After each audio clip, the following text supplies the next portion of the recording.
رات کو آسانی کر دی، کھاؤ پیو۔ پہلے جب روزہ شروع ہوا تو ہر شے حرام ہوگی، بیوی بھی حرام ہوگی، خامد بھی حرام ہوگا، ہر شے حرام ہوگی۔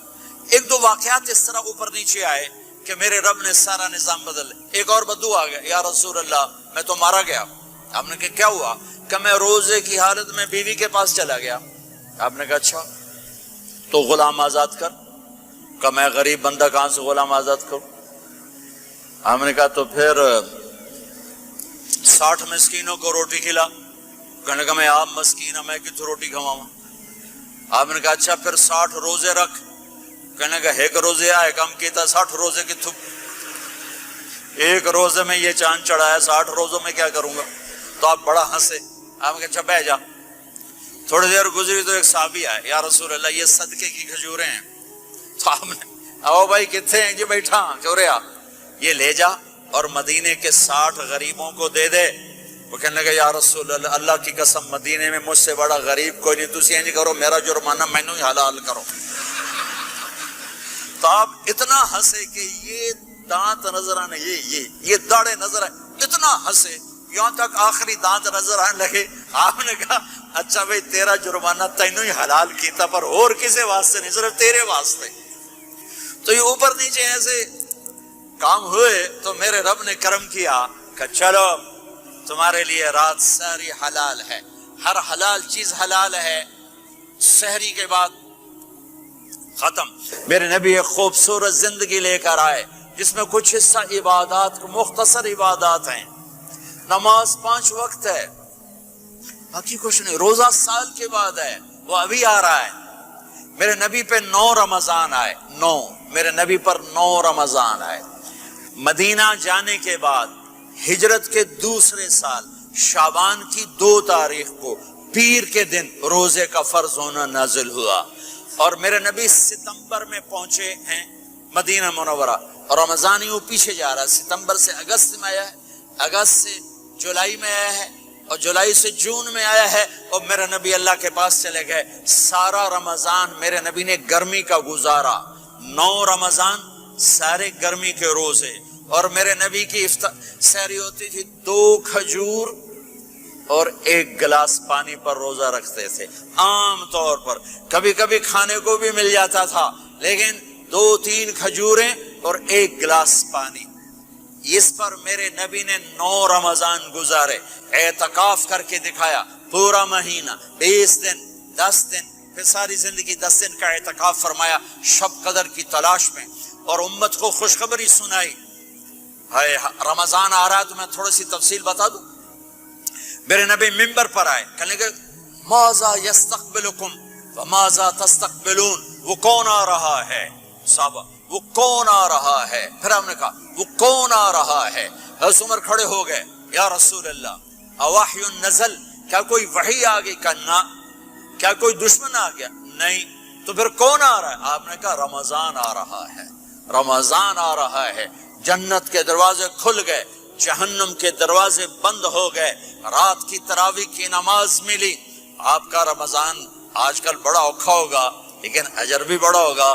میں نے ایک دن پہلے واپسی رکھی بھی، 18 گھنٹے کون ہی تھے بھوکا رہے۔ آپ تو پھنسے ہوئے، میں تو نہ پھنسوں، تو اس کا اجر بھی اس کے مطابق ہوگا، اجر بھی اس کے مطابق ہوگا۔ تو میرے نبی کا سارا رمضان گرمیوں میں گزرا ہے، گرمیوں میں گزرا ہے، اور آپ نے 3 دن تراویح کی نماز پڑھائی۔ پہلے کسی امت پہ تراویح نہیں آئی، ہماری امت، اس امت پہ تراویح کی نماز آئی۔ پہلی امت کا روزہ مشکل، تو ہمیں ایک آسانی ملی، قیس بن سریمہ۔ پہلی امت کا روزہ 24 گھنٹے، 24 گھنٹے، 24 گھنٹے۔ جب ہمارے اوپر رمضان آیا 24 گھنٹے، پہلا روزہ، دوسرا روزہ۔ قیس بن سریمہ ایک صحابی ہیں، اونٹ چرانے والے۔ اگلا روزہ کیسے شروع ہوتا تھا؟ سورج ڈوبنے کے بعد آنکھ لگ گئی، روزہ شروع ہو گیا، روزہ شروع ہو گیا۔ جب تک جاگ رہے ہو کھاتے رہو، آنکھ لگی روزہ شروع ہو۔ یہ گھر آئے، کہنے لگے بیوی سے کوئی افطاری ہے؟ کہنے لگے ویلے بیٹھے ہیں کیسے کوئی نہیں. پھر کہنے لگی تو اتنا تھک کے آیا ہے تو چلو میں تیرے لیے کچھ انتظام کر کے لاتی ہوں. اب یہ تھکے ہوئے آئے تھے, یوں لیٹے اور آنکھ لگ گئی, سورج ڈوب گیا, بیگم کو آنے میں دیر ہو گئی. جب وہ آئی دیکھا تو سوئے ہوئے. کہا لگتا ہے ابن سریما, ارے سریما کے بیٹے تیرا تو کم ہو گیا. ان کی آنکھ کھلی, کیا ہوا؟ کہ اگلا روزہ شروع ہو گیا. تو ظہر کی نماز میں آئے مسجد میں تو بے ہوش ہو کے گر گئے. تو اللہ کے نبی نے پوچھا اس کو کیا ہوا؟ کہ یا رسول اللہ یہ سحری کے بغیر روزہ شروع کر دیا. تو میرے نبی کا دل ایک دم مٹھی میں آیا, تو میرے اللہ نے قرآن اتارا, چل میرے حبیب آپ کو رنجیدہ نہیں دیکھ سکتا, آپ کی امت کو اجازت ہے سحری تک کھاؤ, کلوا واشربوا حتی یتبین لکم الخیط الابیض من الخیط الاسود من الفجر ثم اتموا الصیام الی اللیل. تو روزہ کھانے کا ٹائم تبدیل کیا, ایک نماز کا اضافہ کیا, تراویح. وہ چونکہ مشکل ہوتی ہے تو اللہ نے اجر بڑھا دیا. میرے نبی نے خوشخبری سنائی, میری بات دھیان سے سننا, رمضان آنے والا ہے, تراویح آنے والی. تراویح کے ہر سجدے پر 1500 نیکی, 1500 نیکی. یہاں کی سب سے بڑی مسجد کون سی ہے؟ جامعہ اسلامیہ اصلاح کی مسجد والے. 1500 نیکی آپ کو سمجھ میں نہیں آئے گی. ایک چھوٹا سا اشتہار لگا دیں, جو ہماری مسجد میں تراویح پڑے گا اس کو $15 ملیں گے, ہر سجدے پہ $15. اگلے دن تسی دادیاں بھی چاہ کے لے جاؤ گے, تو دادیاں تے تہاڈی لڑائی شروع ہو جاؤ, اما تو میرے نال ٹر, دادی تو میرے نال ٹر. میرے نبی کی خوشخبری, 1500 نیکی, 3 سیکنڈ کا سجدہ. ہر سجدے پر جنت میں سرخ یاقوت کا ایک محل, جس کے 60,000 سونے چاندی کے دروازے. تجھے ایک گھر لے کے ساری زندگی قرضے لائی رکھ دے ہو نہیں. ایک سجدے پر, ایک سجدے پر, ایک سجدے پر جنت میں اتنا بڑا گھر کہ 60,000 سونے چاندی کے دروازے. ہر سجدے پر جنت میں ایک درخت سونے چاندی کا جس کا نیچے 100 سال گھوڑا دوڑ سکے. ایک روزہ, ایک روزہ. رمضان کا کبھی سوچا رمضان کا مطلب کیا ہے؟ رمضان کو رمضان کیوں کہتے ہیں؟ اللہ نے 11 مہینوں کے نام عربوں سے رکھوائے, اور روزے کے مہینے کا نام خود رکھا قرآن میں, شہر رمضان الذی انزل فیہ القرآن. محرم, صفر, ربیع الاول, ربیع الثانی, جمادی الاولی, جمادی الثانی, رجب, شعبان, شوال, ذوالقعدہ, ذوالحج, یہ عربوں نے نام رکھا. اور رمضان پہلے سے رکھا جا چکا تھا, عربوں سے رکھوایا. رمضان کے لفظ اور روزے میں کیا جوڑ ہے؟ رمضان کہتے ہیں جل جانا, جل جانا, جل جانا. تو اس کو روزے کے ساتھ کیا مناسبت ہے کہ جب کوئی مرد عورت روزہ رکھتا ہے یا رکھتی ہے تو پچھلے 330 دن کے گناہ, آج روزہ رکھا, بھٹی تیار ہو گئی, گناہ ڈال کے جلاؤ, دوسرے دن اور گناہ جلاؤ, تیسرے دن اور گناہ, چوتھے دن اور, 30ویں دن سارے گناہوں کو اللہ تعالیٰ جلا کے راکھ کر کے ایمان والے مرد عورت کو پاک کر کے صاف کر کے آخری رات کہتا ہے جاؤ بخشے بخشائے چلے جاؤ, جاؤ بخشے بخشائے چلے جاؤ. تو میرے نبی تو 2 کھجور پہ روزہ رکھتے تھے. اور ایک بڑا خوبصورت واقعہ ہے رمضان کا, کہیں سے بکرے کی سری پکی ہوئی آ گئی تو آپ بڑے شوق سے کھا رہے تھے, اور ساتھ ارباز بن ساریہ بھی تھے, حضرت علی بھی تھے, اور حضرت مقداد بھی تھے. 3-4 آدمی سری کھا رہے تھے. بلال رضی اللہ تعالیٰ عنہ آئے کہ یا رسول اللہ سحری کا ٹائم ختم ہو گیا ہے, میں اذان دینے جا رہا ہوں, آپ کھانا پینا بند فرما دیں. اب میں کہا ٹھیک ہے. وہ باہر چلے گئے, اذان دینے لگے. پھر خیال آیا میں دیکھ لوں کہ آپ نے کھانا چھوڑا کہ نہیں چھوڑا. واپس آئے تو آپ کھا رہے تھے. کہا یا رسول اللہ واللہ لقد اصبحت, اللہ کی قسم صبح ہو گئی. آپ نے ہاتھ پیچھے کر لیا, کہا ارے بلال نہیں ہوئی تھی, نہیں ہوئی تھی. تیرے قسم کھانے پر اللہ نے پہلے نکال دیا اس کے کہ تیری قسم جھوٹی نہ پڑے۔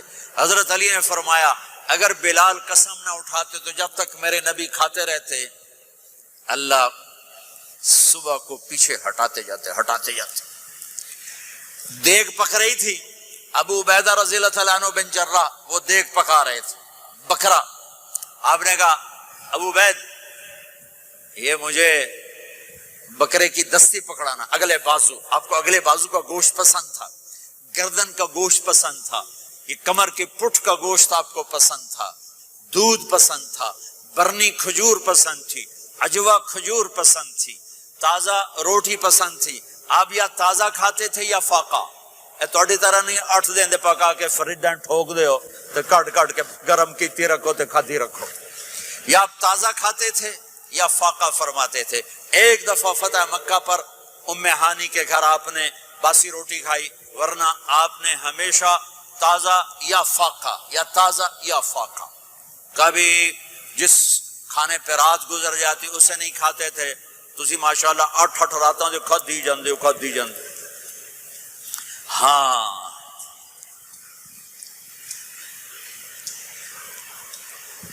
تو کہنے لگے عبید یہ دستی پکڑانا، تو انہوں نے ایسے بکرے کا بازو نکال کے پورا آپ نے یوں پکڑا، نوچ کے پھینکا، کا دستی پکڑانا، آپ نے انہوں نے یوں نکالا ڈوئی سے، آپ نے پکڑا کھایا، کہا مجھے بکرے کا بازو دستی پکڑانا، کہا یا رسول اللہ بکرے کی 2 ہی ہوتی ہیں۔ آپ نے کہا تیرا بھلا ہو جائے، اگر تو میرے کہنے پہ ڈوئی ڈال دیتا، جب تک میں کہتے رہتا اللہ مجھے نکال کے کھلاتا رہتا، اللہ مجھے نکال کے کھلاتا رہتا۔ اللہ نے رمضان بھیجا ہوا ہے، رمضان آ رہا ہے، اللہ کی رحمتوں کا جنت کے دروازے کھل گئے، جہنم کے دروازے بند ہو گئے، ایک دوسرے کو معاف کر دو، روزے کی حفاظت کرو۔ آپ بہت سے بہن بھائی آئے بیٹھے ہو، لڑے ہوئے ہوگے، ناراض ہوگے، میاں بیوی لڑے ہوئے ہوں گے، بھائی بہنیں لڑی ہوں گی، رمضان آ رہا ہے، تیاری کرو۔ جیسے حج پر جانے سے پہلے معافیاں مانگتے ہو، رمضان سے پہلے بھی ایک دوسرے سے معافی مانگو، ایک دوسرے کو معاف کرو، ایک دوسرے کو درگزر کرو، خود جا کے معافی مانگ لو، اللہ آپ کا مقام اونچا کر دے گا، مرتبہ اونچا کر دے گا۔ آخری رات اللہ تعالیٰ فرماتے ہیں جاؤ، تمہارے رات کی قیام اور دن کے روزے کے بدلے تمہیں سب کو معاف کر دیا، مانگو۔ اور ایک رات اللہ نے شب قدر بنائی جو 1000 راتوں کے برابر کر دی۔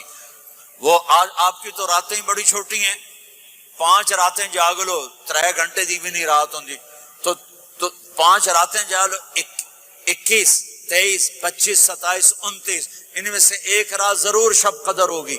ایک رات کا جاگنا 80 سال کی عبادت سے بڑھیا ہو جائے گا، صرف ایک رات کا جاگنا، ایک رات کا جاگنا۔ ایک شرط ہے، دل میں بغض نہ ہو، نفرت نہ ہو، حقارت نہ ہو، کسی مسلمان کو حقیر نہ جانو، بلکہ کسی انسان کو حقیر نہ جانو، تو آپ کی بندگی اللہ کی بارگاہ میں پہنچ کر آپ کے مقام کو اونچا کر دیں گی۔ تو عبادات میں ایک نماز ہے، پھر ایک روزہ ہے، پھر زکوٰۃ اور حج مالدار لوگوں کا فریضہ ہے، غریبوں کا نہیں ہے، متوسط طبقے کا نہیں ہے۔ تو عبادات کا جو نصاب ہے بڑا مختصر ہے، 5 نمازوں پہ کتنا وقت لگتا ہے، روزے سال کے بعد آتے ہیں، گنجائش ہے، بیمار ہو بعد میں رکھ لو، مریض ہو بعد میں رکھ لو، زکوٰۃ سارے سال میں کسی وقت دے دو، حج زندگی میں کب کسی وقت کر لو۔ یہ ایک چھوٹا سا نصاب ہے۔ دوسرا میرے نبی کی زندگی کا پہلو جسے میں ہائی لائٹ کرنا چاہتا ہوں، جو نمایاں ہے، جو روشن ہے، وہ میرے نبی کی زندگی ہے، وہ میرے نبی کے اخلاق ہیں، وہ میرے نبی کا درگزر ہے، میرے نبی کا پیغام محبت ہے۔ میرے نبی نے فرمایا اسلام کا سب سے مضبوط عمل کیا ہے؟ ایو اور الاسلام اوثق۔ صحابہ نے کہا الصلاۃ، نماز، آپ نے کہا نہیں۔ جہاد، آپ نے کہا نہیں۔ روزہ، آپ نے کہا نہیں۔ حج، آپ نے کہا نہیں۔ اسلام کا سب سے مضبوط عمل کیا ہے؟ صحابہ، نماز، جی نہیں۔ جہاد نہیں، روزہ نہیں، حج نہیں۔ اچھا یا رسول اللہ پھر کیا ہے؟ سنو غور سے، توجہ سے۔ میرے نبی نے فرمایا اسلام کا سب سے مضبوط عمل آپس میں محبت کرنا ہے، اللہ کے لیے محبت کرنا ہے، اللہ کے لیے محبت کرنا ہے، اللہ کے لیے محبت کرنا ہے۔ اسلام پیغام محبت ہے، میرے نبی کی زندگی محبت کی پوری تصویر ہے، کسی سے نفرت نہیں، بغض اللہ کے لیے، محبت اللہ کے لیے، یہ اسلام کا سب سے مضبوط عمل ہے۔